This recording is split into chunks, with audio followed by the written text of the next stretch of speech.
Bonjour à tous, nous continuons aujourd'hui notre itinéraire de catéchèse en passant de l'autre côté de la travée de la nef. Hier, nous avions médité le mystère de l'Eucharistie, le Christ qui entre dans son chemin de la Passion. La scène que nous pouvons voir aujourd'hui suit immédiatement cela. Le Christ va au jardin de Gethsémani et il est livré par l'un de ses plus proches. Un apôtre qu'il avait choisi, Judas, va le livrer par un baiser.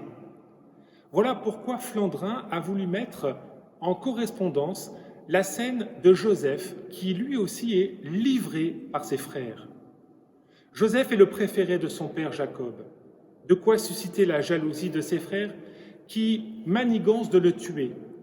Finalement, Judas estime préférable de le vendre.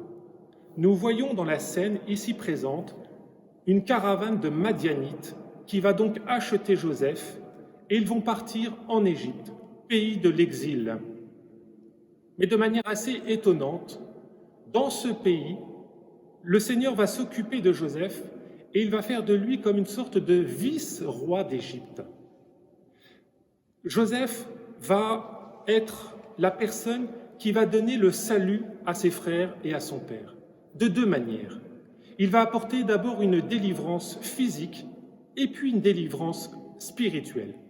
La délivrance physique parce que Jacob et ses fils, ses 11 fils, sont dans la famine. Alors qu'en Égypte, les greniers regorgent de blé.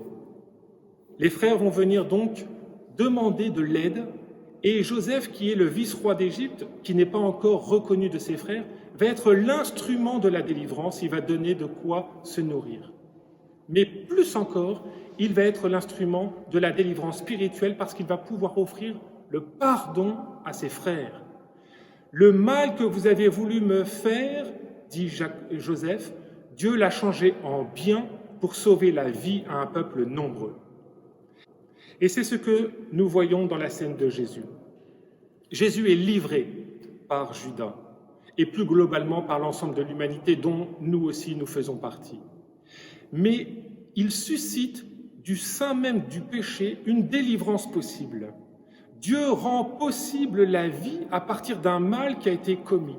C'est le retournement, c'est le pardon, c'est la surabondance de la grâce. Voilà ce que Dieu nous offre.